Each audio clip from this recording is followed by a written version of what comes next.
everyone, Nev here, and today I'm doing a walkthrough of the Moon Oracle. So, if you watched my tarot and oracle wish list for 2023, that video, which if I remember, I'll put a card pop up too. This was one of the decks that was on my list, and I wasn't sure that I was going to get this one. It's less common than the kind of sister deck to it, which is the Oracle of the Radiant Sun, and because of that, I keep wanting to call this deck the Oracle of the Radiant Moon. I don't know why, but because the two decks are kind of connected, yeah, that's why I keep wanting. And this is so generic, the Moon Oracle, that I think I keep wanting to call this one the Radiant Moon Oracle. Anyway, so I actually thought I was more likely to get the Radiant Sun instead of this one, because that one seems to be more common or more prevalent, whereas this one maybe is a little less known or harder to come by, I guess.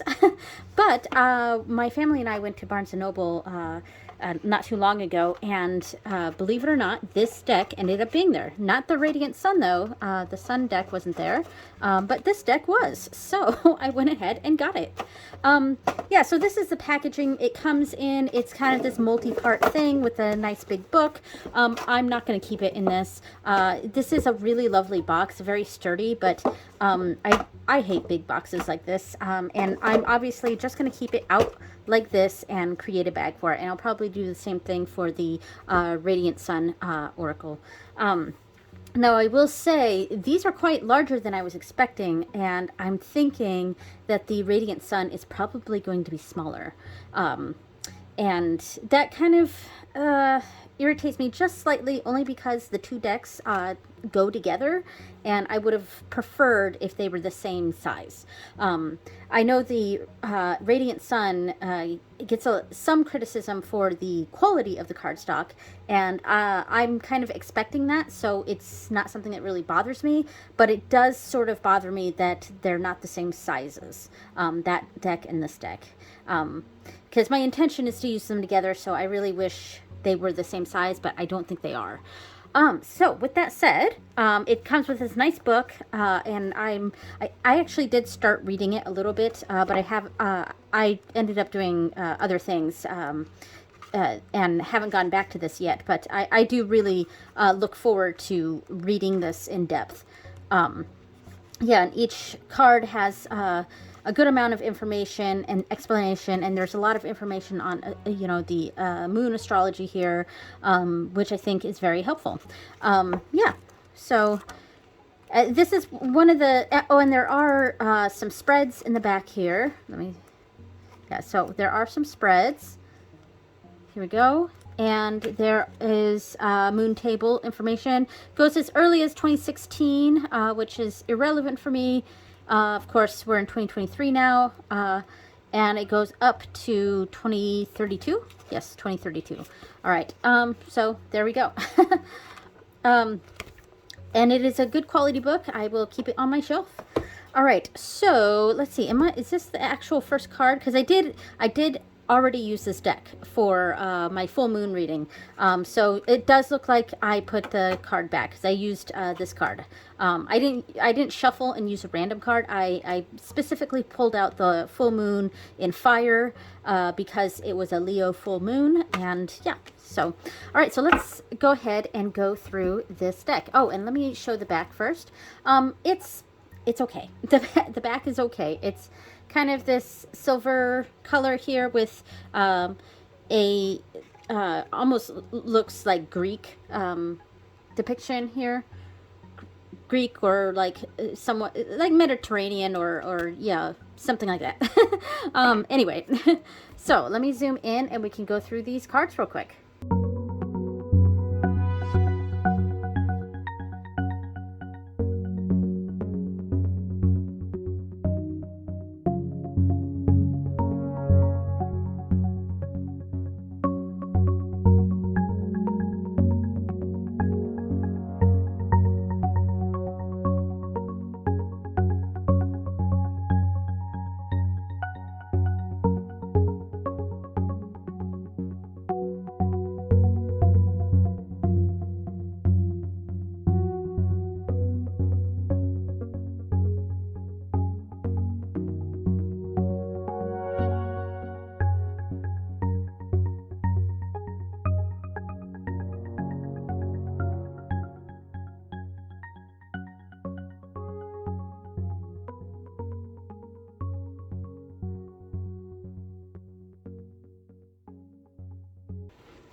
Okay, so that was all of them. As you saw, there was all the moon phases in the 4 different elements. So those were all of these cards here.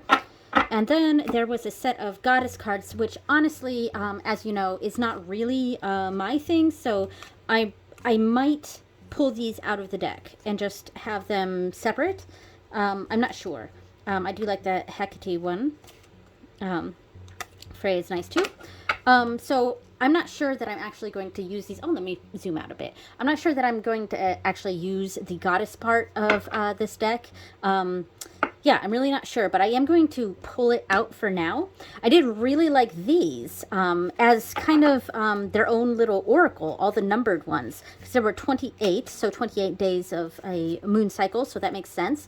So I wonder if I could keep these in order. I'm just sort of working out how I might use this deck.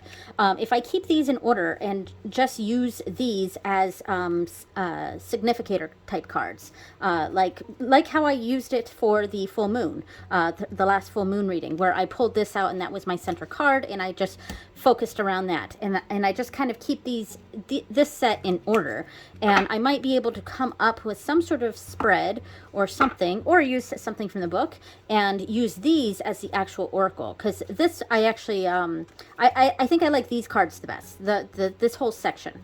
Yeah, I think I did. So these, the goddess ones, while lovely, it's just, I'm not sure how this would fit in with my practice and the way I personally do things. So, whoop. But thankfully, you know, this is, it's, what I'm trying to say is, it's my deck now, so I can do whatever I want to it. And if I don't want to work with the goddess cards in this deck, I don't have to. I can really make this deck my own, as I can with any deck, honestly. And that is the nice thing about oracle cards. If there's a oracle decks, is if there's a card in it or a set of cards that don't work for you, you can always pull them out. And who knows, maybe in the future my practice will change a bit and I'll feel more comfortable with these goddess cards. But for right now, I think I just kind of like these 2 sections and sort of using them separately. But yeah, all right, so let me go ahead and just put these over here, and I want to look through the book real quick and see, maybe I can just pull out like a little sample reading or something. When I want to see what they call these. Oh, these are the mansions of the moon, this section, so the moon mansions. Yeah, so that's what those are. That's why it's 28 of them. Yeah, so I mean, I'll read the book to kind of get an understanding of how this deck is supposed to function. And who knows, maybe I will add in the goddess cards again. I'd have to just go through and experiment, I think. And it is a deck maybe that I could do some sort of deep dive with, especially with the Oracle of the Radiant Sun. Yeah. So let me see what for the spreads here. We have, this is the Elemental Cross. So, and they put a sample reading here. So the middle card here is the moon phase, present state of the question. And I don't know if they're choosing this randomly. Yeah, and then the moon phase is the background. So another moon phase card. So that should be randomly chosen then. 3 is a moon mansion card, 4 is a moon mansion card, and 5 is a moon goddess. So I think, you know what, I'm gonna sort of rework this a little bit. I'm going to pull the card that best represents today right here, and then I'm going to pull 4 of the moon mansion cards for the other ones. Yeah, I think that's what I'm gonna do for this. So I'm kind of altering this a little bit, and today actually happens to be the 3rd quarter moon. I don't know what they call it in this. So it's the crescent, 1st quarter, gibbous, full, disseminating, last quarter. So that's what it would be. And actually not sure what the phase is. Oh, I think I wrote it in here. This is my spiritual journal, which I it's backlogged a little bit here because I haven't filled them. I need a backlog is what I'm trying to say. Today is the 13th. I'm filming this on the 13th in February. This video is not going up until March, though, I think. So, yes, it's a third quarter in Scorpio. So, we need a water. So, last quarter, water. So, I'm going to pull that out. And I don't really have a question. I think it's just going to be a general reading. And it kind of works with the fact that it is a quarter moon today. All right. So, that's how I'm going to do that. So, a general reading around the last quarter moon. All right, so I'm going to shuffle these because these have the goddesses in there. Okay, there. Let me take the goddesses out. Okay, so I'm going to shuffle these real quick. And this is a test too. I mean, these are a little long. I think what I'm going to do, I think I'm going to trim this deck. Take the big white border off. Yeah, because they're just a little too long. And even with this small amount, I have just such tiny hands that it's a little bit of a stretch. So, all right, let me shuffle these real quick.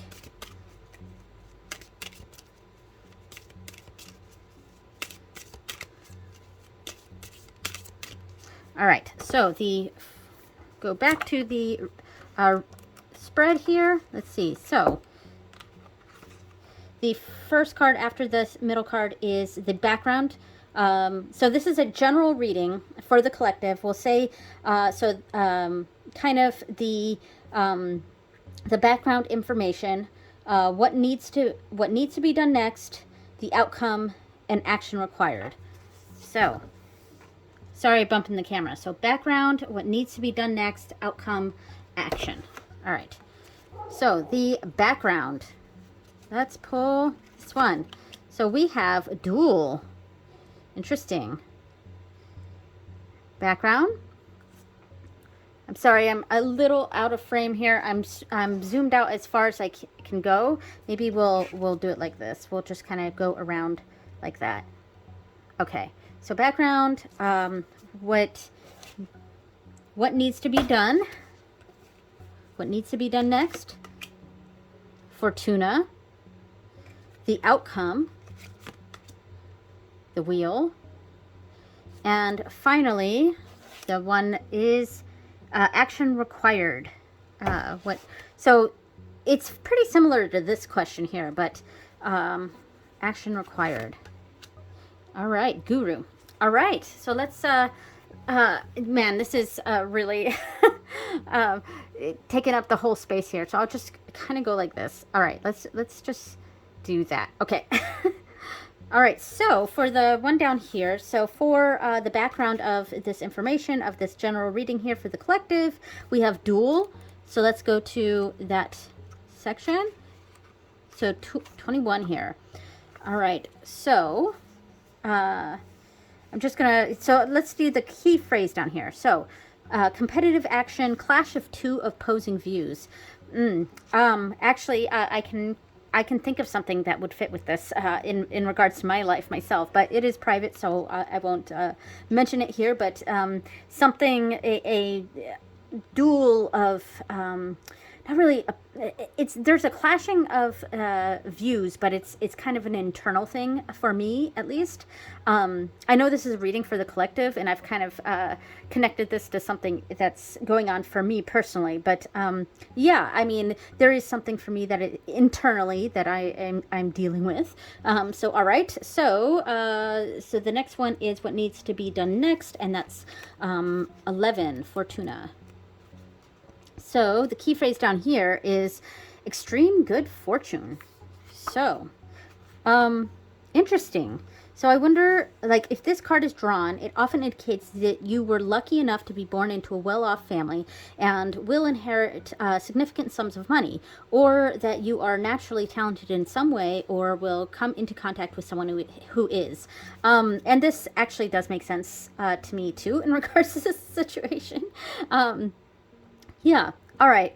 You know, I went into this trying to do a reading for the collective, so I thought I was going to have a lot to say, but it turns out that there's some of this stuff that's happening here that's pretty personal for me. So I'm sorry I'm not saying a lot. in regards to this reading. There's just aspects of this that's connecting with something in my real life. All right, so outcome is the wheel. So that is 5. All right, so good networking. Okay. I'm sorry. I am not being helpful in this video because there's okay. If you draw this card, you have the ability to make good connections and to work with others to keep the wheels of a particular enterprise turning. It is important to the success of your endeavors to move in the right social circles and to make useful contacts. A wheel often denotes gaining permission or acceptance by someone in a position of power. This card is essentially about who you know and how well you like them. Yeah, oh gosh, yeah. Anyway, so the top one, action required by questioner, and this is 27 Guru. So it's almost the last one here. Action required. So inspiration or escape. Oh my God. Okay. Okay. If you draw this card, you may have the desire to escape from a difficult situation or simply to take a little time out to get your head together. All right. Wow. Yeah, I have a lot to ponder over with this particular reading, and I'm sure this did not help anyone else. It was totally connected to me here. Okay, I'm collecting myself here. So yeah, so needless to say, this reading actually was spot on for me.